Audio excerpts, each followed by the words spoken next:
Alright, what's up guys? My name is Zach and today I am driving a 1992 Infiniti M30 convertible. Up front is a 3.0 liter V6 and down below is a 4-speed automatic transmission. Now I'm super excited to be driving this M30 convertible because this was one of Infiniti's first vehicles ever. But not only that, this was the rarer option, which was the convertible. Although they didn't make a whole lot of M30s in general, the convertible was even rarer. And so I'm excited to share this really rare and interesting piece of Infiniti's history with you and show you the car that almost took out the business only a few years into its life. But if you would like to submit your own vehicle, you can head on over to my website, zackpradel.com/submit. It's a quick and easy submission form that takes under a minute to fill out, and I come out to you. But let's get back to that VG30 under the hood. Well, if you're a Nissan fan, you're very familiar with this engine.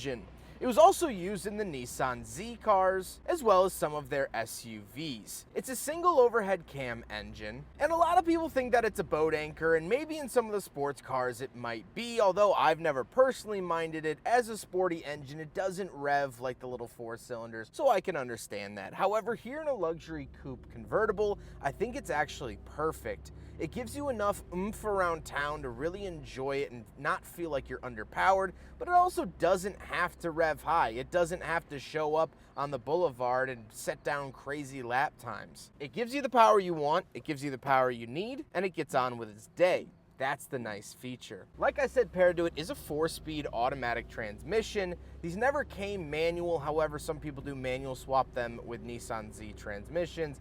It's fine, it's doing the job.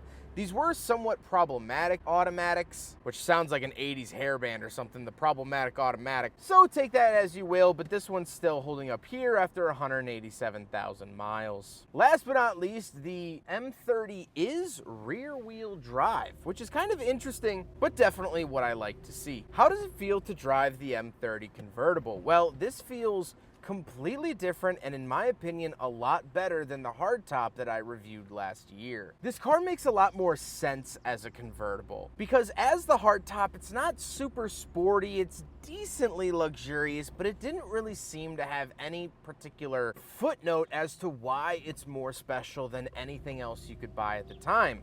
Well, this does. With the roof chopped off, a lot of this makes a lot more sense. The wood accents in here feel a lot nicer. The driving experience, although it isn't sporty, is a little bit more laid back. And so it all kind of makes sense when the roof comes off, and I like that a lot. With that stuff out of the way, let's talk about the interior. Well, in front of me, I have 4 gauges. Off to the left is my coolant temperature and tachometer, and off to the right is my speedometer and fuel. The steering wheel does have cruise control as well as its horn buttons on it. And off to the left, we do have our cruise control on and off, as well as our notice about the airbag. This was of the era where airbags weren't 100% required yet, but a lot of cars were starting to add them. Then we have our security light and our top up and down operation. So it does have a fully automatic top, which is lovely. We also get our gauge dimmer switch. We have some warning lights off to the left, climate control vent, and our rear trunk release. Moving onto the door, we have our lock, which is kind of interesting. It does have this manual knob. And then we have our power mirror options, power locks, and power windows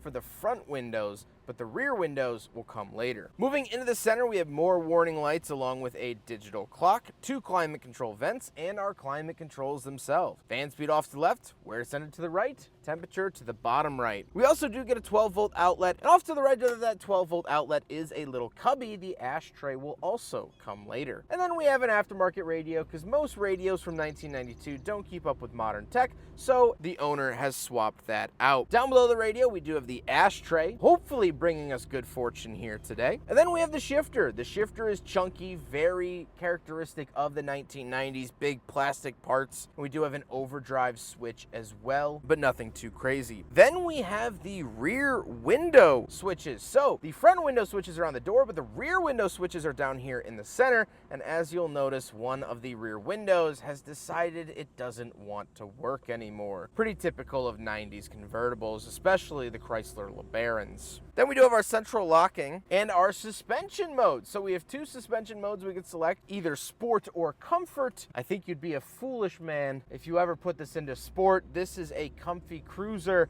and the suspension should reflect that. Then we get a little center console and the seats. The seats are comfortable as well.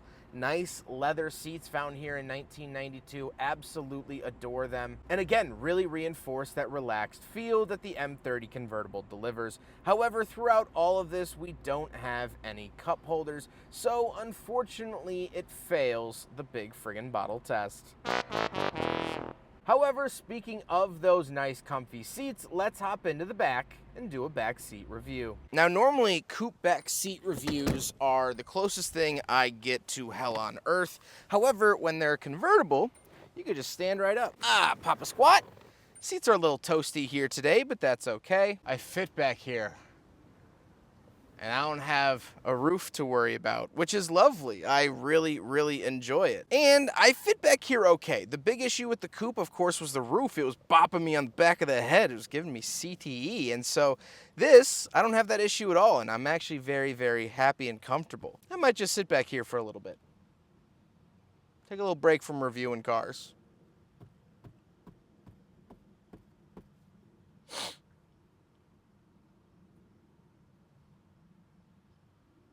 All right, let's go hop into the trunk. All right, around the back of the Infiniti M30 convertible, we do have this little logo that opens much like a Cadillac of the era, which is pretty nice.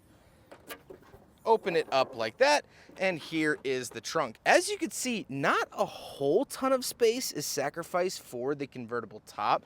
Now, you do get this little cushiony bag down here, and it's not the biggest trunk in the whole wide world, but I would honestly say it's still very good, especially for this caliber of car. And so, not bad. Hats off to you, Infiniti. You did a bunch of things right with this car, and the trunk space was certainly one of them. Now we gotta talk about the looks, and I really enjoy the look of the M30 convertible. Now, I think the coupe physically looks better with the hard top, but I have always preferred hardtop vehicles in terms of looks versus their convertible counterparts. And so that's par for the course here with the M30. I'm not writing any new stories or anything like that, but I do still think it's a decently handsome vehicle. But with all of that being said, let's get on to my final thoughts. What do I think driving another M30, but for the first time, driving an M30 convertible? Well, I've really enjoyed this experience. This car makes a lot more sense as a convertible, as I stated earlier, but let's get into the politics of it. Why did this almost sink Infiniti and create a failure to launch scenario? Well, Nissan wanted to sell a more expensive product here in the United States, but they A, didn't have the brand recognition, and B, there were restrictions on how many vehicles each Japanese manufacturer could import in a year. And so, in order to raise their bottom line and make more money, they had to make more money per car. That's why Toyota started Lexus, Honda started Acura,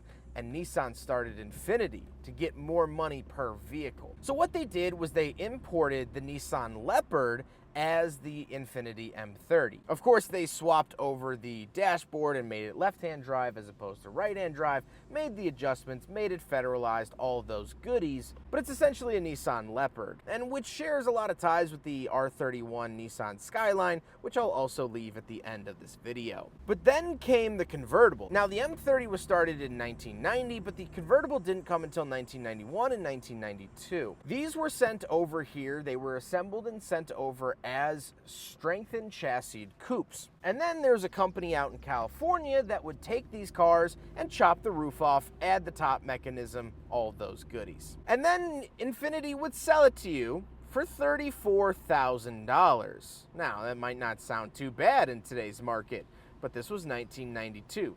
Adjusted for inflation here in 2024, that's $76,000. For a nearly unknown brand. Sure, people knew Nissan, but they had also gone through a rebranding in the previous decade from Datsun, so they already didn't have great brand recognition. And so they didn't make a whole lot, and they lost a lot of money making this car. Between the price and the branding Not many people looked at them or even bought them. And so this car almost took out Infiniti. It almost ended a company 2 years into its creation. Now, Infiniti was able to do some good accounting and make some smart decisions later on, and Infiniti is still a brand that we have here today. Although it's not the most prominent, it's not the most cutting edge brand, it still exists and they still sell cars annually. But that almost wasn't the case because of this. And not because this was a bad car. Plenty of manufacturers fail because they make bad cars. This wasn't a bad car.